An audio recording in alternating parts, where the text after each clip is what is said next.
আমার কোনো দুঃখ নেই, তবে দলের আভ্যন্তরীণ কথা আমি মিডিয়াতে বলতে পারি না। যেটা ওটা দলের মধ্যে আলোচনা করব, কি হয়েছে কি না হয়েছে সেটা বাইরে বলার কথা না। রিপোর্ট দেবে? অবশ্যই রিপোর্ট দেবো। কাকে দেবে?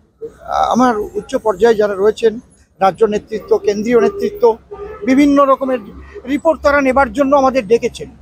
15, 16, 17 এই 3 দিনই রিপোর্ট তারা নেবেন এবং সেখানে সবাই রিপোর্ট দেবেন। চলতি মাসে 15, এই 15, 16, 17ই দিল্লি যাবেন? না, এখানে সায়েন্স সিটিতে।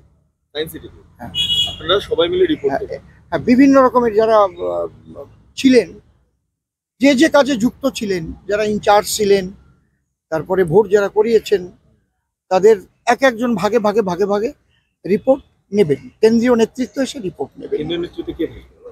এখন আমি ঠিক করে বলতে পারছি না, হয়তো আমার মাননীয় রাজনাথ সিংজি থাকতে পারেন, আমি শুনেছি। সিএতে যে 3টি শর্ত রয়েছে, 2টি শর্ত খুবই সরল। একটি শর্তের মধ্যে যেটা লেখা আছে, যে দেশ থেকে তার পূর্বপুরুষ এসেছিল বা সে এসেছে 2014 সালের 31-এর আগে, সেই দেশের একটা প্রমাণ চেয়েছে 9টার মধ্যে। এই প্রমাণটা 90% মানুষ দিতে পারবে না।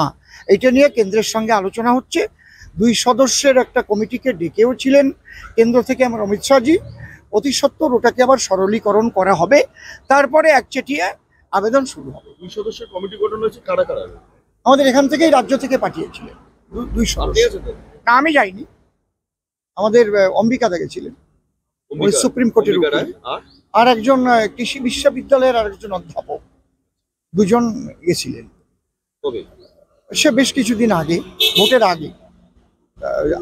আমি কয়েকবারই মাননীয় প্রধানমন্ত্রী এবং মাননীয় স্বরাষ্ট্রমন্ত্রীর কাছে লিখেছি যে এইভাবে এই ওপার বাংলার প্রমাণ ওরা এসছে পালিয়ে রাতের অন্ধকারে মা বোনদের ইজ্জত রক্ষা করবার জন্য, নিজের জীবন বাঁচাবার জন্য। ওখান থেকে ওরা কোনো কাগজপত্র নিয়ে আসতে পারেনি। অনেকের এখানে এসে জন্ম হয়েছে, 40-45 বছর বয়স হয়েছে, তাহলে সে কি করে ওপার বাংলার কাগজটা এনে দেখাবে? সে শুধু শুনেছিল যে ফরিদপুরে তার বাপের বাড়ি ছিল ঠাকুরদাদার, তাই না, আর কিচ্ছু জানে না।